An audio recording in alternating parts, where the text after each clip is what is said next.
Formats الگ ہیں لیکن روٹ ورڈ سب کا جو ہے نکاح میں شامل ہوگا. نکاح کے معنی میں قرآن پاک میں 19 آیتیں آئی ہوئی ہیں. زوج اور زوجہ کے حوالے سے قرآن کریم میں 72 مرتبہ یہ لفظ استعمال ہوا ہے. جیسے حضرت آدم کو اللہ نے کہا اسکن انت و زوجک، آپ اور آپ کی بیوی جا کے کیا کریں جنت میں، آپ کی زوجہ اور آپ جنت میں قیام پذیر ہو جائیں، داخل ہو جائیں. مہریے کے حوالے سے جو عقد میں جب ایک دوسرے کا عقد ہوتا ہے تو ایک شرط عقد جو ہے مہریہ ہے، تو مہریے کے حوالے سے قرآن پاک میں 7 آیتیں ہیں.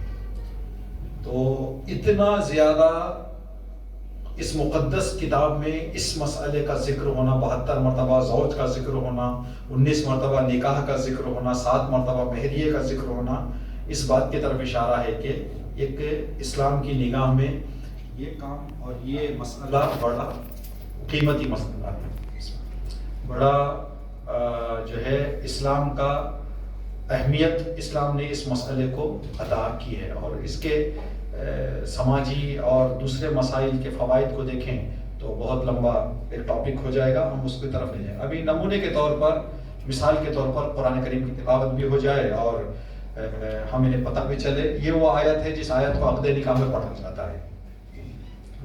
نکاح کا جب لڑکا لڑکی کے درمیان عقد پڑھا جاتا ہے، نکاح پڑھا جاتا ہے، تو نکاح کے دوران، نکاح کے خطبے میں یہ آیت معمولاً نکاح کا عقد نکاح پڑھنے والے خطبے میں پڑھتے ہیں. معمولاً ہم جب بھی موقع ملتا ہے سورہ نور کی آیت نمبر 32، بسم اللہ الرحمن الرحیم وَأَنكِحُوا الْأَيَامَ مِنكُمْ وَالصَّالِحِينَ مِنْ عِبَادِكُمْ وَإِمَائِكُمْ إِن يَكُونُوا فُقَرَاءَ يُغْنِيهُمُ اللَّهُ مِنْ فَضْلِهِ وَاللَّهُ وَاسِعٌ عَلِيمٌ.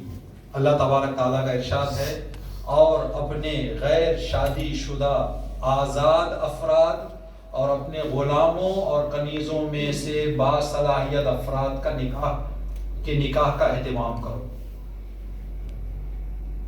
اگر وہ فقیر بھی ہوں گے تو خدا اپنے فضل و کرم سے انہیں مالدار بنا دے گا، کہ خدا بڑی وسعت والا اور صاحب علم. تو یہ آیت کریمہ اللہ حکم دے رہا ہے کہ جو بھی شادی کی صلاحیت رکھنے والے لڑکے لڑکیاں ہیں ان کی کیا کرو، شادی کرواؤ. یہ جماعت میں، اجتماع میں، سماج میں جو صاحب عزت لوگ ہوتے ہیں ان کے لیے اللہ کا یہ ہے کہ جو جن کی بات چلتی ہے، جن کا اثر کچھ ہوتا ہے، ان لوگوں کے لیے اللہ یہ دستور دے رہا ہے. اب یہاں پر روایت میں ہے کہ اگر کوئی بندہ درمیان میں داخل ہو کر 2 گھر سے بات کر کے، لڑکے کے گھر والوں سے، لڑکی کے گھر والوں سے بات کر کے رشتہ طے کروائے، قیامت کے دن اللہ مخصوص اس کو ایک مقام عطا کرے گا اس کام کو انجام دینے کی وجہ سے. روایت میں ذکر کیا گیا ہے کہ جو بندہ، ہمارا کام بن گیا جو بندہ سارا اپنا اپنا سوچ کسی کام میں، شادی کے مسئلے میں دخالت کرتے ہوئے کسی کی شادی کروائے، تو روایت میں جو جملہ ہے، جس دن لوگ سائے کو تڑپتے رہیں گے سایہ اس کے پیچھے آتا رہے گا، اس لیے کہ اس نے نسل بسا دی ہے. گھر نہیں، لڑکا اور لڑکی کا رشتہ نہیں کروا، بلکہ ایک نسل چلتی ہے. اب جب تک وہ نسل چلتی رہے گی ان کے نیک کاموں کا ثواب جو ہے اس بندے کو بھی ملتا رہے گا جس نے تھوڑی سی تکلیف اٹھا کر، تھوڑی سی زحمت اٹھا کر جو ہے اس رشتے کو کیا کیا ہے، وہ جاریہ کی طرح ہو جائے. بے شک جی.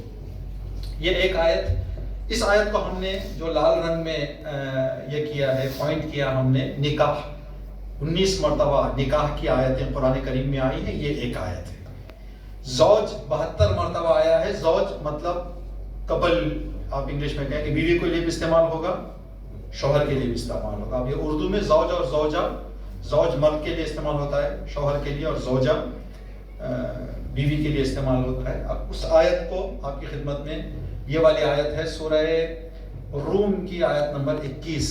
اللہ فرماتا ہے، اور اللہ کی نشانیوں میں سے یہ بھی ہے کہ اس نے تمہارا جوڑا تم ہی میں سے پیدا کیا ہے. یہ خدا کے قدرت، علم، حکمت، وجود کی نشانیوں میں سے ایک نشانی یہ ہے کہ ہر بندے کا جوڑا اللہ نے اسی صنف میں سے، اسی خصوصیات کو رکھنے والوں میں سے اللہ نے، تاکہ تمہیں اس سے سکون حاصل ہے۔